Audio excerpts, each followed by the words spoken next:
Hello mga katol, ayan, nandito tayo sa aming bakuran. Ayan, ayan, yung kalapati ko, yun o.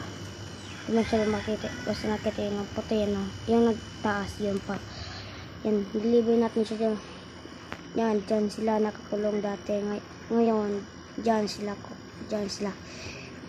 Binaliyo ko na sila mga kaysa.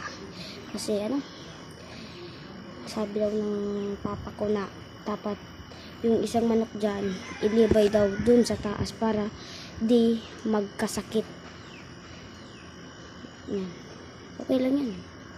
Huwag naman tayong bulong sa mga natin, mga birds. Ayan. Ito pala. Ayan. May bike kami, may aircon kami.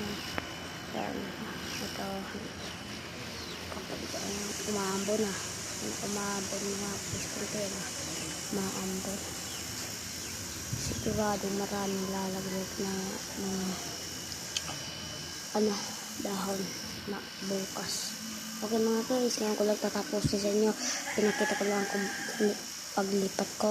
Hindi ko napakita yung paglipat ko kasi masyadong kulit yung mga ibon natin. O sige, mga guys, goodbye. Like, share, subscribe. Bye-bye!